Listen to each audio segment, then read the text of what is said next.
नमस्कार साथियों, यूपीएससी हिंदी के इस ऑनलाइन प्लेटफॉर्म पे आपका एक बार फिर से स्वागत है। हम लोग क्वेश्चंस प्रैक्टिस कर रहे हैं यूपी पीसीएस को टारगेट मान के। और इंडस वैली सिविलाइजेशन के हम लोग क्वेश्चंस पर प्रैक्टिस कर रहे हैं। आज पहले वैदिक सभ्यता के क्वेश्चंस प्रैक्टिस करने थे, लेकिन बहुत सारे बच्चों के मैसेज आ गए कि इंडस वैली के कुछ क्वेश्चंस बाकी है, पहले वो हम लोग कर ले। तो ठीक है, पहले हम लोग सिंधु घाटी सभ्यता के क्वेश्चंस प्रैक्टिस कर लेते हैं, उसके बाद हम लोग प्रैक्टिस करेंगे वैदिक सभ्यता की। और 50 नंबर तक के क्वेश्चंस हम लोग इसके पहले वाले वीडियो में कर चुके थे। 51 से हम लोग स्टार्ट करते हैं। पहला सवाल है हमारा, किस सिंधु घाटी स्थल पर हल की खोज संबंधित टेराकोटा की प्रतिकृति मिली है? ये सवाल अभी हम लोगों ने किया भी था। At which of the following Indus valley sites was a terracotta replica relating to exploration of a plough? बताइए, ये सवाल ये कहाँ कहाँ पे मिला हम लोगों को, बताइए। देखो, एक चीज तो ये भी हम लोगों को ध्यान रखना है कि बनावली में भी हमें मिला है, ये भी ध्यान रखना है। और कहीं ना कहीं कालीबंगन में भी हमें एक हल की आकृति देखने को मिली है, वो भी टेराकोटा की। और कालीबंगन स्थल पे भी आपको जुते हुए खेत के टेराकोटा के हल की प्राप्ति आप होते हुए देखोगे। इस तरीके से बनावली में भी आपको देखने को मिलेगी। तो ये क्वेश्चंस में दोनों ऑप्शन किए जा सकते थे, आप कोई भी लगा के आ सकते थे, ये आपको ध्यान रखना है, ठीक है, जैसे मैंने आपसे बताया। फिर अगला सवाल हमारा कह रहा है कि किस हड़प्पा कालीन स्थल से हल का टेराकोटा प्राप्त हुआ? देखो, फिर वही सवाल आया है ना। ये वही सवाल ही है, धौलावीरा, बनावली और कालीबंगा एंड लोथल, सेम सवाल है। तो ये वही बात हो गई, यहाँ पे भी आप बनावली लगा के आ सकते हो, कोई प्रॉब्लम नहीं होनी। यहाँ पे भी आप बनावली लगा के आ सकते हो, ठीक है। हल का टेराकोटा हमें कहाँ से मिला है? बनावली से मिला। और यहाँ पे भी हल के खोज संबंधी टेराकोटा की प्रतिकृति की बात करें तो यहाँ से टेराकोटा का हल मिल रहा है हमें, यहाँ से प्रतिकृति मिल रही है। दोनों चीजें आप देख पा रहे हो। कौन सा सिंधु घाटी सभ्यता से संबंधित स्थल नहीं है? अच्छा, कौन सा स्थल अब ये नहीं है, तो आपसे ये पूछा गया है। तो देखो, कालीबंगा भी है, रोपड़ भी है, लोथल भी है। कालीबंगा भी है, रोपड़ भी है, लोथल भी है, जबकि पाटलिपुत्र नहीं है। इसमें एक्सप्लेनेशन की जरूरत ही नहीं पड़ेगी, आप लोगों को सीधे सवाल हो रहे हैं तो, है ना। पाटलिपुत्र सिंधु घाटी सभ्यता से संबंधित नहीं है, आप ध्यान रखेंगे। भारत में हड़प्पा का वृहद स्थल कौन सा है? अगला सवाल हमारा क्या कह रहा है, हड़प्पा का वृहद स्थल कौन सा है? तो हड़प्पा का जो वृहद स्थल है वो है राखीगढ़ी। ये कहाँ पे है? एक तो ये हरियाणा में है, एक्सप्लेनेशन में आप लोग ध्यान रखेंगे। फिर उसके बाद अगर आपसे जिले की बात करें तो आप लोगों को मैंने बता रखा है, ये हिसार जिले में है, ठीक है, सबसे पुराना माना जाता है। और जैसे मोहनजोदड़ो की बात करो, हड़प्पा की बात करो, ये सब कहाँ पे है? पाकिस्तान। जैसे गनवेरी वाला एक है, वो भी पाकिस्तान में है, ठीक है। राखीगढ़ी और धौलावीरा कहाँ पे है? जैसे ये धौलावीरा की जब हम बात करते हैं, ये कहाँ पे है? ये भी इंडिया में है अपने, है ना। ये 5 वृहद स्थलों में से आते हैं। जैसे वृहद स्थल की जब भी बात है तो अब अगर आप नाम ध्यान रखना चाहें तो मोहनजोदड़ो भी आता है उसमें, ठीक है, जोदड़ो, मोहनजोदड़ो, ठीक है। और इसमें जोदड़ो, हड़प्पा भी आता है, एक आता है गनवेरी वाला, और राखीगढ़ी भी आता है, ठीक है। इसके साथ साथ धौलावीरा भी आता है, ये भी ध्यान रखेंगे, ये 5 आते हैं कहीं ना कहीं, ठीक है। मोहनजोदड़ो, हड़प्पा, गनवेरी वाला, राखीगढ़ी और धौलावीरा, तो ये आप नाम ध्यान रखेंगे, इंपॉर्टेंट है हमारे लिए कहीं ना कहीं। अगले अगले क्वेश्चंस की तरफ अगर चलें, अगला क्वेश्चन हमारा क्या कह रहा है, भारत का सबसे बड़ा हड़प्पनपुरा स्थल कौन सा है? द बिगेस्ट हड़प्पन साइट कौन सी है? द लार्जेस्ट, सबसे बड़ा Harappan, the largest Harappan site, sorry, the biggest. अच्छा, यहाँ पे लार्जेस्ट की बात करी थी तो राखीगढ़ी हम लोगों ने टिक कर दिया था। द बिगेस्ट की बात करी थी, राखीगढ़ी टिक कर दिया। और जब आपसे पूछ रहा है सबसे बड़ा कौन सा है, तो यहाँ पे भी कौन सा टिक होना है हमारा? राखीगढ़ी ही टिक होगा। डोंट वरी, परेशान होने की कोई भी आवश्यकता नहीं है, क्योंकि सेम सवाल रिपीट है। सिंधु घाटी सभ्यता जिन नदियों के तट पर बसी, अब सिंधु, चेनाब, झेलम, गंगा, तो सिंधु घाटी सभ्यता जिन जिन नदियों के तट पर बसी थी वे कौन कौन से थी? देखो, झेलम की बात कर सकते हैं, ध्यान से सुनते हैं। झेलम हो गया, सिंधु हो गया, चेनाब हो गया। इन नदियों के तट पर आप सिंधु घाटी सभ्यता को बसते हुए देखोगे, लेकिन गंगा इसमें शामिल नहीं है। आप लोग ये ध्यान रखना, इसमें कौन शामिल नहीं है? गंगा नदी शामिल नहीं है। तो हमारा आंसर 1 2 3 हो जाएगा, बी ऑप्शन इज करेक्ट, ठीक है। चलिए अगला सवाल हमारा क्या कह रहा है, सिंधु घाटी के लोग विश्वास करते थे किस पे? तो देखो सिंधु घाटी की लिपि अभी तक पढ़ी नहीं गई, पहली बात तो आप ये ध्यान रखना है आप लोगों को।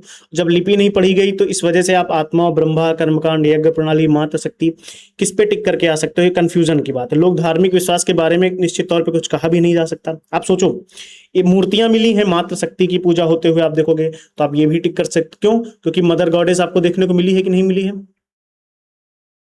मदर गॉडेस देखने को मिली, तो इस अकॉर्डिंग आप डी आंसर लगा के आ सकते हो, इजी है। शिव पूजा भी आप देखोगे कहीं कहीं अग्निकुंडों की प्राप्ति होते हुए देखोगे, है ना? तो ये सारी चीजें कहीं ना कहीं दिखाती है कि उनका कर्मकांडों में भी विश्वास दिखाई दे रहा है। इस वजह से क्वेश्चन थोड़ा कंफ्यूजन वाला था, लेकिन आप अगर मदर गॉडेस टिक करके आए हो तो आपका आंसर सही माना जाएगा। सिंधु घाटी के लोग पूजा करते थे, फिर वही सवाल रिपीट हो रहा है, पशुपति की क्यों? आपने देखा है वहां पे शिव की सील मिली है ना, शिव की सील पे आप देखोगे शिव की प्रतिमा आपको देखने को मिलेगी। मोहनजोदड़ो एवं हड़प्पा की पुरातात्विक खुदाई के प्रभारी कौन थे? Who was the director of archaeological excavation that led to discovery of Harappa and Mohenjodaro? तो कौन थे भैया? तो आपको ध्यान होगा सर जॉन मार्शल, सभी को पता है। और कब हुई थी? 1921 में दयाराम साहनी ने किसकी खोज करी थी? हड़प्पा की, है ना? उन्होंने हड़प्पा की खोज करी है। और 1922 में राखालदास बनर्जी ने किसकी करी? मोहनजोदड़ो की करी। आपको ये भी पता होगा, राइट? क्लियर है? क्लियर। और आपको एक डेट ये भी ध्यान रखनी है कि 1826 में हड़प्पा के टीले की सबसे पहले जानकारी दी थी किसने? चार्ल्स मेनन, ठीक है? चार्ल्स मेनन ने दी थी, आपको ये ध्यान रखना है, बहुत इंपॉर्टेंट है, ठीक है? ये चीज आपको ध्यान रखनी है, यानी चार्ल्स मेनन ने ही ये जानकारी दी थी हड़प्पा के टीले के बारे में सबसे पहले, ठीक है? थोड़ा छोटा छोटा एक्सप्लेनेशन है, बहुत ज्यादा जरूरी भी नहीं है, पता जो इतना एग्जाम के लिए स्पेसिफिक है उतना पढ़ के आगे बढ़ो यार। सिंधु घाटी सभ्यता को खोज निकालने में जिन दो भारतीयों का नाम जुड़ा है वो कौन है? तो कॉमन सेंस की बात है, अभी हम लोगों ने देखा है राखालदास बनर्जी और दयाराम साहनी, इन दोनों का नाम जुड़ा हुआ है काफी अच्छे से सिंधु घाटी सभ्यता को खोज निकालने में, ठीक है? क्लियर है? चलिए कौन सा सुमेलित सही नहीं है, इसमें कौन सा सही करेक्टली मैच्ड नहीं है? देखो हड़प्पा दयाराम साहनी बिल्कुल करेक्ट है, ये याद रखना है आपको। हड़प्पा की खोज दयाराम साहनी ने करी है। लोथल की खोज एस.आर. राव ने करी है, भी ध्यान रखेंगे आप लोग। सुरकोटदा से संबंधित जेपी जोशी का नाम आप लोग ध्यान रखेंगे। धौलावीरा वीके थापड़। देखो दयाराम साहनी हड़प्पा के लिए जाने जाते हैं, लोथल का उत्खनन किसने कराया? एस.आर. राव ने कराया। सुरकोटदा का उत्खनन किसने कराया? जेपी जोशी ने कराया। लेकिन धौलावीरा का उत्खनन किसने कराया था? धौलावीरा का उत्खनन बीके थापड़ ने नहीं बल्कि आर.एस. बिष्ट ने कराया था। किसने कराया था? आर.एस. बिष्ट नाम ध्यान रखेंगे। क्या नाम ध्यान रखेंगे? आर.एस. बिष्ट। ये छोटा छोटा एक्सप्लेनेशन है, बस इससे ज्यादा अभी जरूरत नहीं है आप लोगों को। हड़प्पा का उत्खनन करने वाला प्रथम पुरातत्वविद जो इसके महत्व को समझ ही नहीं पाया, हड़प्पा के महत्व को कौन समझ नहीं पाया था बताओ?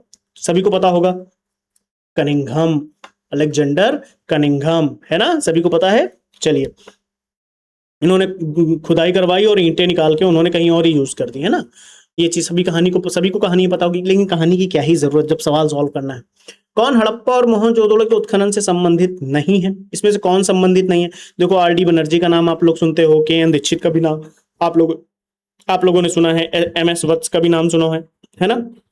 देखो जब भी देखो आपको अगर हम कॉमन सेंस से इस सवाल को सॉल्व करना है तो आप लोगों को थोड़ा बहुत ये ध्यान रखना है कि कई विद्वान इनके साथ जुड़े रहे हैं, जैसे के.एन. दीक्षित जुड़े हैं। आप लोगों ने एक और नाम सुना होगा जिसका नाम था अर्नेस्ट मैके, आपने इनका भी नाम सुना होगा।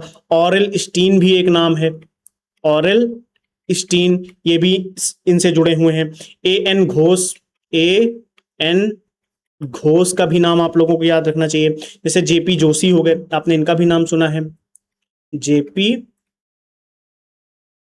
जोशी, आपने इनका भी नाम सुना है। इन्होंने अपनी अपनी इस सिंधु घाटी सभ्यता की खोज में बहुत योगदान दिया है। लेकिन जैसे वी.ए. स्मिथ है, ये हड़प्पा सभ्यता की खोज से संबंधित नहीं है, ये इंडोलॉजिस्ट और इतिहासकार के रूप में जाने गए हैं। ये किस नाम से जाने गए हैं? ये इंडोलॉजिस्ट थे, इंडोलॉजिस्ट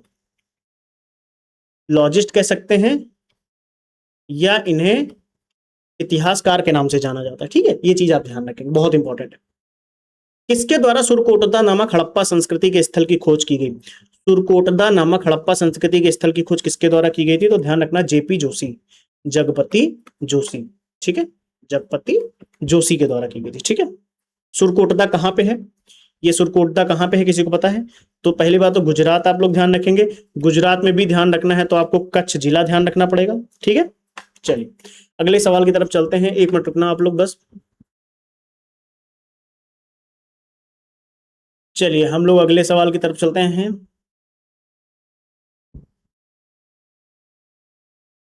अगला सवाल हमारा कह रहा है, लैग हो रहा है क्या यार, मुझे तो दिख रहा है। चलो, सिंधु घाटी सभ्यता की विकसित अवस्था में निम्नलिखित में से किस स्थलों से घर में कुओं के अवशेष मिले हैं?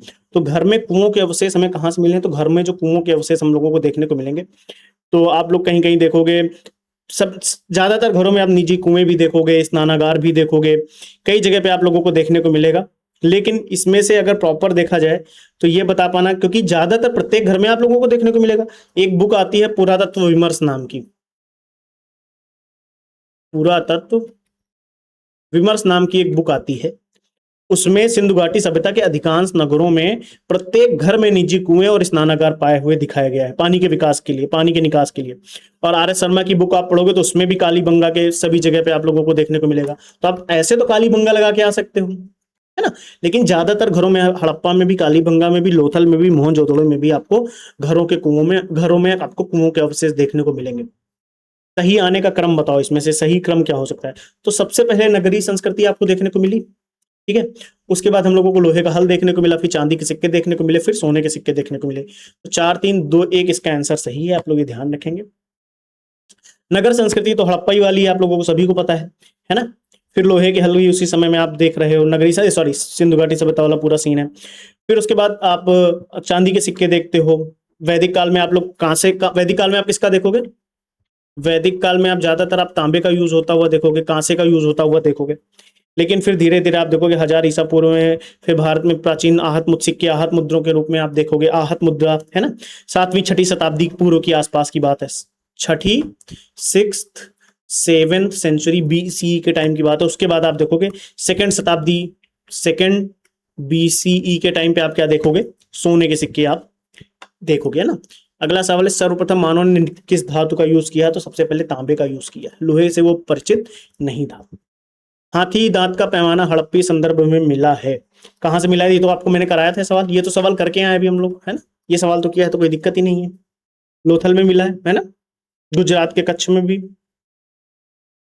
और अगला सवाल है, हड़प्पाई कालीन स्थलों में अभी तक किस धातु की प्राप्ति नहीं हुई है? विच मेटल है so far not been discovered in Harappan site? Harappa में किसकी खोज अभी तक नहीं की जा सकी है? लोहा, आयरन हमें अभी तक हड़प्पा में देखने को नहीं मिला है। तो इससे हमें समझ में आता है वो लोग लोहे से परिचित नहीं थे, वो लोग तांबा जानते थे, है ना।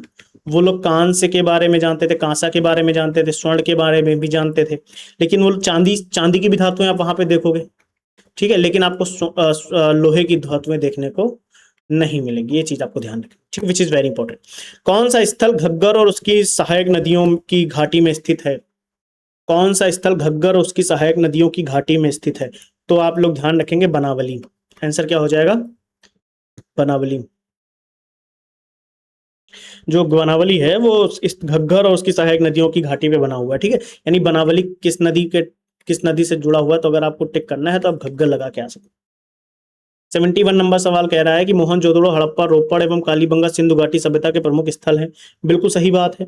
हड़प्पा के लोगों ने सड़कों तथा नालियों के जाल के साथ नियोजित शहरों का विकास किया। दोनों स्टेटमेंट हमारे करेक्ट हैं। हड़प्पा के लोगों को धातुओं का उपयोग पता नहीं था, नहीं, उन्हें लोहे का उपयोग नहीं पता था, लेकिन तक तांबा जैसी धातुओं के बारे में तो जानते ही थे। तो पहला और दूसरा हमारा सही हो जाएगा केवल, ठीक है। ए ऑप्शन इज करेक्ट, ठीक। अगला सवाल कह रहा है, मोहनजोदड़ो तथा हड़प्पा नगर अब विलुप्त हो गए हैं। बिल्कुल सही बात है, अब तो विलुप्त हो ही चुके हैं, अब तो हमें देखने को नहीं मिलते हैं, सही बात है। कह रहा है वह खुदाई के दौरान प्रकट हुए थे, ये भी सही है, ये भी सही है। अरे नहीं नहीं नहीं नहीं नहीं, खुदाई के दौरान प्रकट हुए हैं, इसका इस लिए विलुप्त हो गए क्योंकि वे विलुप्त हो गए, नहीं नहीं, ऐसा नहीं है। ये भी सही है, ये भी सही है। हमारा ये स्पष्टीकरण सही नहीं है कि विलुप्त हो गए क्योंकि खुदाई की वजह से, नहीं, ऐसा नहीं है। बी ऑप्शन सही हो जाएगा, ठीक है, हमारा बी ऑप्शन करेक्ट, ठीक है। ये तो कॉमन सेंस से सवाल सॉल्व हो रहे हैं सारे। हड़प्पा संस्कृति के संदर्भ में शैलकृत स्थापत्य के प्रमाण कहाँ मिले हैं? तो शैलकृत स्थापत्य के प्रमाण हमें धौलावीरा में देखने को मिले हैं। आप लोग ध्यान रखेंगे, कहाँ पे देखने को मिले हैं?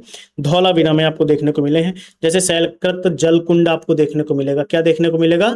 शैलकृत जल कुंड धौलावीरा में आपको देखने को मिलेगा, ठीक है, रिजर्वायर जिसको बोला जाता है, ठीक है।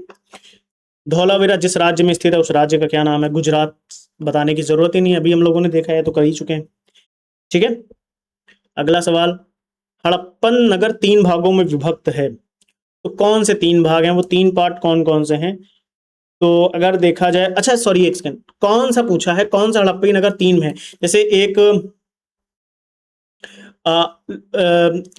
मतलब एक होता है दुर्ग, एक होता है नगर, है ना? तो ये 2 में डिवाइड होता था, वैसे ही धौलावीरा 3 में डिवाइडेड था। ठीक है, धौलावीरा किस में डिवाइडेड था? 3 में, यानी किला, मध्यनगर और निचला नगर। ठीक है, किला, मध्यनगर और निचला। दुर्ग होता था, एक निचला नगर होता था, है ना? तो ये वही सीन है, आप लोगों को पता होगा। तो सिंपल सा सवाल है यार, ये तो कॉमन सेंस से हो जाएंगे, इसमें बहुत ज्यादा रटने की जरूरत नहीं पड़ेगी। आप लोगों ने थोड़ा सा पढ़ा है तो आप आसानी से कर लोगे।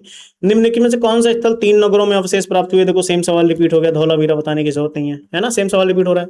इतने सवाल, बस 100 सवाल एक टॉपिक पे कर लो, एग्जाम में कभी सवाल छूटेगा? कभी छूटने वाला है ही नहीं, आप परेशान होने की जरूरत नहीं। आप लोगों को मैं बताता हूँ, आप लोगों के पास मेरी आईडी है यार, कोई भी डाउट हो आप वहां पे मैसेज कर दिया करो, ठीक है? कोई डाउट, परेशान होने की जरूरत नहीं है, आप लोग आईडी पे मैसेज करो सीधे। निम्नलिखित में से कौन सा प्राचीन नगर अपने उन्नत जल संचयन और प्रबंधन प्रणाली के लिए सुप्रसिद्ध है? जहां बांधों की श्रृंखला का निर्माण किया गया था और संबद्ध जलाशयों में नहर के माध्यम से जल को प्रवाहित किया जाता था। तो ये धौलावीरा की बात है। ये कहाँ की बात हो रही है? ये धौलावीरा की बात हो रही है। यहाँ पे क्या होता था कि ये जल संचयन के लिए, प्रबंधन प्रणाली के लिए बहुत अच्छे से जाना जाता था। जल कुंड की जब मैंने बात करी ना, जिसकी जल कुंड यानी रिजर्वायर, ये कहाँ पे मिला हमको? धौलावीरा में देखने को मिला है। तो यहाँ पे आप देखोगे कि जल को बहुत प्रॉपर व्यवस्थित तरीके से ले जाया जाता था। ठीक है, एक उन्नत जल प्रबंधन व्यवस्था का साक्ष्य प्राप्त हुआ। उन्नत जल प्रबंधन व्यवस्था का साक्ष्य कहाँ से प्राप्त हुआ? तो ये जल प्रबंधन व्यवस्था हमें सबसे अच्छी कहाँ पे देखने को मिली है? धौलावीरा में ही देखने को मिली, बताने की जरूरत नहीं है। अगला सवाल कह रहा है डबल बैरियर, डबल यानी द्विसव संस्कार का प्रमाण हमें कहाँ से देखने को मिला है? किस स्थल से द्विसव संस्कार का प्रमाण देखने को मिला है? तो डबल ब्यूरियल की जब हम बात करते हैं तो ये हमें देखने को मिला है, देखो लोथल से। ठीक है, कहां से प्राप्त हुए हैं? लोथल से प्राप्त हुए हैं। ठीक है, कालीबंगा से भी युगल आपको देखने को मिलेगा। आप कालीबंगा में भी आप युगल युगल समाधि देखने को मिलेगी। राखीगढ़ी में भी आपको युगल समाधि देखने को मिलेगी। तो ये कुछ ऐसे सवाल होते हैं जो आपस में कंफ्यूजन क्रिएट करते हैं। आपको लोथल लगा क्या होगे? कालीबंगा सही मान लेंगे, कालीबंगा सही लगाओगे लोथल सही मान लेंगे, लेकिन यहाँ पे भी आपको युगल समाधि देखने को मिली है। ठीक है, अगर दो आंसर माने जाते तो आपको ये लोथल और कालीबंगा सही माना जा सकता था, अदरवाइज आप लोथल भी लगा सकते हो, कालीबंगा भी लगा सकते हो। ठीक है, सनौली के अभी हाल में उत्खननों से क्या क्या मिला है? तो सनौली से हमको क्या क्या देखने को मिला है? सनौली से हमको मानव समाधान देखने को मिले हैं, ह्यूमन बरियल्स देखने को मिले हैं 126। 126, अब ये डेट, ये नंबर तो आपसे कुछ नहीं पूछेगा, लेकिन सनौली है कहाँ पे? एक तो उत्तर प्रदेश में, आप लोग ये ध्यान रखोगे किस जिले में है, तो आप बागपत जिला ध्यान रखेंगे, which is also very important. ठीक है, और अगर तहसील वहसील पूछेगा नहीं, बड़ौद तहसील थी, कोई मतलब नहीं है, सिंपल आप ध्यान रखो यूपी की बात हो रही है। हड़प्पा सभ्यता का स्थल मांडी भारत के किस राज्य में है? मांडी कहाँ पे है? तो मांडी आप लोगों को बताने की जरूरत नहीं है, यूपी में है। मांडा की बात नहीं कर रहे हैं, मांडी की बात कीजिए। मांडा जम्मू कश्मीर में है। ठीक है, कंफ्यूज नहीं होंगे। ठीक है, चलिए, वस्त्रों के लिए कपास की खेती का आरंभ सबसे पहले कहाँ किया गया था? तो कपास की खेती का सबसे पहले आरंभ कहाँ किया गया? भारत में। सबसे पहले कपास की खेती का आरंभ कहाँ किया गया था? इंडिया में किया गया था। ये चीज आप ध्यान रखेंगे, विच इज वेरी इंपॉर्टेंट। ठीक है, राखाल दास बनर्जी के नेतृत्व में सिंधु नदी के किनारे जब मोहनजोदड़ो की उत्खनन हुआ था, खुदाई हुई थी, वहां से आपको कपास के सूक्त की प्राप्ति होती हुई दिखाई देगी। ठीक है, अगला सवाल कह रहा है कि सिंधु सभ्यता के लोगों का सही चित्रण करते हैं, उनके विशाल महल और मंदिर होते थे। देखो ये आपस में कंफ्यूजिंग सवाल है, विशाल मंदिर और महल उनके थे नहीं, वे देवी देवताओं और दोनों की पूजा करते थे। इसमें पूछा क्या है? सही कथनों का चयन करना। तो वे युद्धों में घोड़ों के बारे में वो जानते नहीं थे, युद्ध के बारे में उन्हें पता नहीं था। बी ऑप्शन ही हमारा केवल सही हो सकता है, यहाँ पे केवल और केवल दूसरा सही हो सकता है, क्योंकि कहीं ना कहीं वो पूजा पाठ पे जरूर मानते थे। आप लोगों ने सील पे शिव की मूर्ति देखी होगी, है ना, शिव की प्रतिमा बनी हुई देखोगे आप, मदर गॉडेस भी देखोगे, है ना, आपको मदर गॉडेस भी देखने को मिलेगी। ये सारी चीजें क्या दिखाती हैं? कहीं ना कहीं उन्हें पूजा पाठ पे भरोसा रहा है। वो पशुओं में हाथी के बारे में जानते थे, बाघ के बारे में जानते थे, भैंसा के बारे में जानते थे, गैंडा घड़ियाल के चित्र आपको देखने को मिलेंगे, लेकिन वो घोड़ों से परिचित नहीं थे। तो इस वजह से ये ऑप्शन मैंने गलत किया, क्योंकि वो घोड़े से परिचित थे ही नहीं, विशाल महल मंदिर उनके होते नहीं थे, है ना, इस वजह से। क्योंकि मंदिर का प्रमाण आज तक देखने को नहीं मिला, पूजा स्थल के साथ आज तक देखने को नहीं मिले हैं हमें। लेकिन हाँ, जैसे सील जो उनकी मुद्राएं होती थी, जो भी उनके मोहरे होती थी, उनमें शिव की प्रतिमा आपको देखने को मिलेगी, मदर गॉडेस जैसी प्रतिमाएं आपको देखने को मिलेंगी। इस वजह से कहा जा सकता है कि वो पूजा जरूर करते थे, तो इस वजह से दूसरा ऑप्शन सही हो रहा है। सिंधु घाटी से ये प्रमुखता लौकिक सभ्यता थी, इसमें धार्मिक तत्व यद्यपि उपस्थित था, वर्चस्वशाली नहीं था। तो कौन सा सही है? हाँ, धार्मिक तत्व देखने को मिल रहा है, क्योंकि आपको पूजा पाठ देखने को मिल रही है, मदर गॉडेस देखने को मिल रहा है ना, मदर गॉडेस जैसी प्रतिमाएं आपको देखने को मिल रही हैं, है ना। इस वजह से तो समझ में आ रहा है कि धार्मिक तत्व उपस्थित था, लेकिन वर्चस्व किसी का नहीं था, तो ये ऑप्शन सही है। भारत में कपास से वस्त्र बनाए जाते थे, बिल्कुल। अभी मैंने बताया जब राखालदास बनर्जी की, ध्यान से सुनोगे तो चीजें याद होगी। अभी मैंने बोला ना, जब राखालदास बनर्जी की उपस्थिति में मोहनजोदड़ो की खुदाई हुई, तो वहां से आपको क्या देखने को मिला? कपास देखने को मिला। 1922 की बात है। तो दूसरा भी हमारा सही हो जाएगा, तो सी ऑप्शन करेक्ट हो जाएगा यहाँ पे, ठीक है। C option correct. I think सभी को प्रॉपर दिख रहा है ना, प्रॉपर तरीके से। चलिए, सी ऑप्शन हमारा करेक्ट है। हम लोग आगे की तरफ चलते हैं। किस स्थान पर सिंधु घाटी सभ्यता से संबद्ध विख्यात वृषभ मुद्रा प्राप्त हुई है? वृषभ की मुद्रा कहां से प्राप्त हुई? तो वृषभ की मुद्रा जो हमें प्राप्त हुई थी, वो प्राप्त हुई थी मोहनजोदड़ो से। One of the following site from where the famous bull seal of Indus valley civilisation was found. तो वो मोहनजोदड़ो से हमको देखने को मिली है, ठीक है। क्लियर है? चलिए, मोहनजोदड़ो से प्राप्त नाचती हुई लड़की यानी डांसिंग गर्ल किस पदार्थ की बनी थी? तो आप सभी को पता होगा, कार्नेलियन की बनी है। इसकी बनी थी कार्नेलियन, है ना, कार्नेलियन की बनी। और इसको किस टेक्निक से बनाया जाता था? तो लॉस्ट वैक्स टेक्निक एक होती है, लॉस्ट वैक्स टेक्निक। उस वैक्स टेक्निक के माध्यम से इसको बनाया जाता था। ये ब्रॉन्ज से बनी थी। किससे बनी थी? मतलब आप देखोगे कई लोग बोलते हैं ब्रॉन्ज से, लेकिन एक कार्नेलियन होता है, उससे बनी है, ठीक है। चलें आगे। ब्रॉन्ज से बनी थी, ठीक है। इसका आंसर ब्रॉन्ज ही होगा, कार्नेलियन नहीं होगा। ये गलत हो गया मेरे से, ब्रॉन्ज सही है। ब्रॉन्ज आपको देखने को मिलेगा इसमें, ठीक है। लॉस्ट वैक्स टेक्निक है, ध्यान रखना। कार्नेलियन हमको कुछ दूसरा ही ध्यान आ रहा था अभी, इंद्रगोप मणि, वो हटाओ। ब्रॉन्ज, ब्रॉन्ज इसका आंसर सही है। आप लोग ये ध्यान रखेंगे, ठीक है। और ये कितने सेंटीमीटर ऊंची थी? 10.5 सेंटीमीटर ऊंची थी। कौन से वृक्ष की आकृति मिलती है मोहरों पे?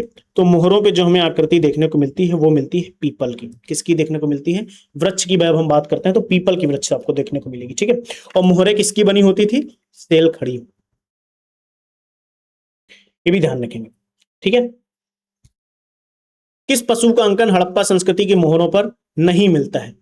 हड़प्पन सील पे किस पशु का अंकन नहीं मिलता है? हड़प्पा संस्कृति की मोहरों पर किस पशु का अंकन हड़प्पा संस्कृति की मोहरों पे आपको देखने को नहीं मिलेगा? वो लोग बैल से परिचित थे, हाथी से परिचित थे, भेड़ से भी परिचित थे, लेकिन घोड़े से वो परिचित नहीं थे। आप इसलिए आपको घोड़ा दिखाई नहीं देगा, ठीक है। सिंधु घाटी सभ्यता में अवशेष प्राप्त किस पशु के नहीं हुए? मतलब किस पशु के अवशेष नहीं मिले हैं? तो कॉमन सेंस का फिर से सवाल है, सेम सवाल रिपीट हो रहा है। देखो, आप लोग अगर देखोगे तो आपको यहाँ पे शेर के अवशेष देखने को नहीं मिलेंगे, ठीक है। गाय और हाथी से तो सिंधु घाटी सभ्यता के अवशेष प्राप्त हुए, लेकिन तो घोड़े के अवशेष सिंधु घाटी सभ्यता से प्राप्त होने के संबंध में बहुत बार आप क्या देखोगे? मतभेद देखोगे विद्वानों में। लेकिन शेरों के अवशेष भी हमें प्राप्त नहीं हुए। घोड़े के अवशेषों के सिंधु घाटी सभ्यता से प्राप्त होने की कुछ लोग कहते हैं कि हाँ ये घोड़े के अवशेष हैं, कुछ लोग कहते हैं घोड़े के अवशेष नहीं है।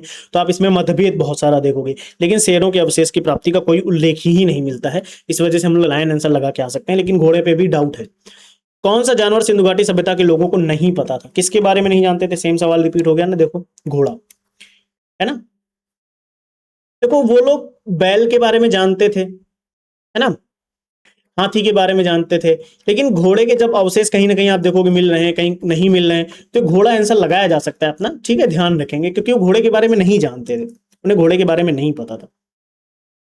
आईआईटी खड़गपुर के अध्ययन दल की रिपोर्ट के अनुसार लगातार कितने वर्षों की ना के बराबर वर्षा होना सिंधु घाटी सभ्यता के पतन का कारण रहा है? ये तो बस वही बात हो गई कि लगातार 900 वर्षों तक बारिश नहीं हुई, इस वजह से सिंधु घाटी सभ्यता पतन की ओर चली गई, ऐसा माना जाता है।